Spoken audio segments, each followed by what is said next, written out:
আসসালামু আলাইকুম দর্শক বন্ধুরা, আমি অনেক ভিডিও দেখেছি যে আমাদের পশ্চিমবাংলার মাটিতে সদি খেজুরের চাষ হচ্ছে, তাই আমিও চাষের পদ্ধতিতে নেমেছি। তো অনেক ভিডিও দেখে আমি সে প্রসেসিং করে আমি গাছ রোপণের জায়গা তৈরি করছি। তো দেখুন আমি কি কি দিয়ে রাখছি, কি কতদিন পরে গাছ বসাবো আমি আপনাদের সব বলে দেবো। 3 ফুট গাড্ডা কেটেছি, আর প্রথমত দিতে হবে একটি গাড্ডার জন্য 100 গ্রাম চুন। এই যে চুনটা দিচ্ছি,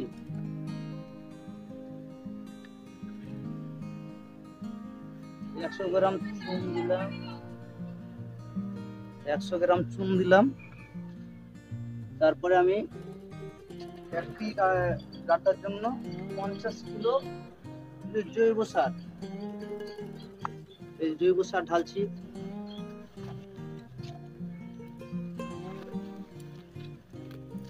দেখুন কিভাবে আমি করতে হয়। গাছটা লাগাবেন এইটা ই করে পরে ঢাকা দিয়ে 1 মাস পরে, 1 থেকে 1.5 মাস পর কিছুটা মাটি দিয়ে দিলাম। আর কি কি লাগবে পরে আমি বলে দিচ্ছি আপনাদের। দেখুন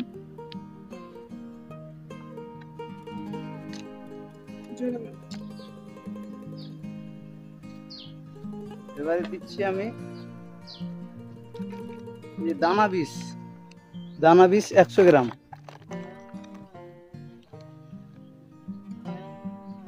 এই বীজটা দেখলেন, 100 গ্রাম দানা বীজ।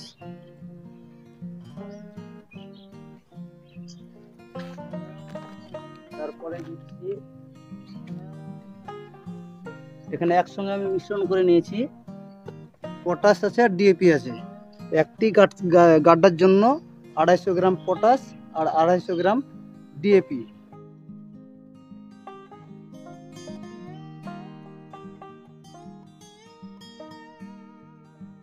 এটাকে একটু মিশ্রণ করে নিতে হবে।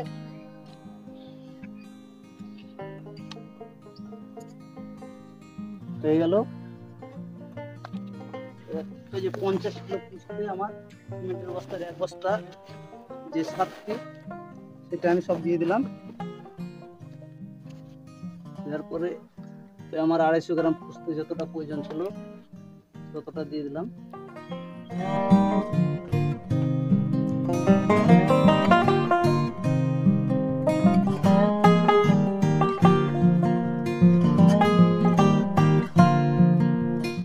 আপনি গাছটা লাগাবেন কতদিন পর?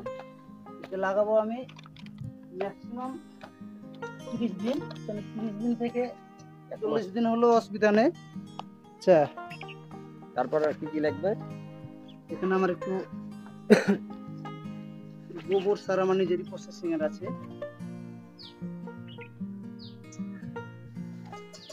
আর কিছু লাগবে না? না, এটা এই গাড্ডাটাকে এখন বুঝিয়ে জল দিয়ে রেখে দিতে হবে, মানে পছন্দ করবেন। হ্যাঁ,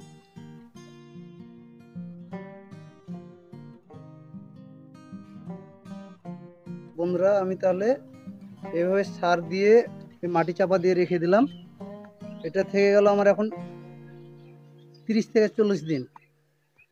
তারপরে যখন গাছটি আমি আবার রোপণ করব, তখন আপনাদের আবার কিভাবে রোপণ করতে হবে সেটা দেখিয়ে দেবো। এখন সার মাটি গাড্ডাটাকে বুঝিয়ে রেখে দিলাম। আসসালামু আলাইকুম, চলে আসলাম আবার আমি সদি খেজুরের গাছ রোপণ করতে। তো আপনাদের বলেছিলাম যে গাছ রোপণ করা অবধি আপনাদের এই ভিডিও দেখিয়ে দিচ্ছি কীভাবে রোপণ করতে হয়। তো এই প্যাকেট থেকে আমি বার করে নিয়েছি। এর ফাঙ্গি সাইডের জল আমার গুলানো আছে, শিকড়টা একটু ভিজিয়ে নেব।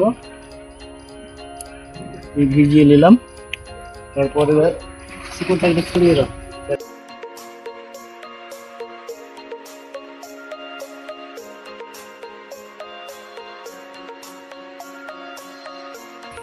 এবারে একটু গোড়াটাকে একটু সিলাম দিয়ে দিতে হবে।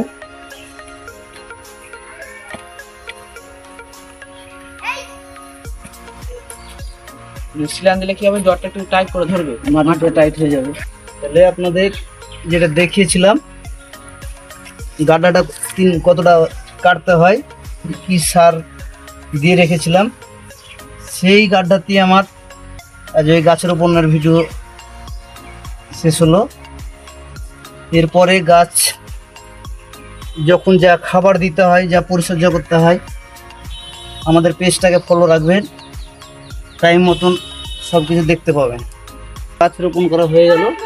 এবারে আমি সাপ পাউডার যে পানিটা আছে গুলানো, সেইটা আমি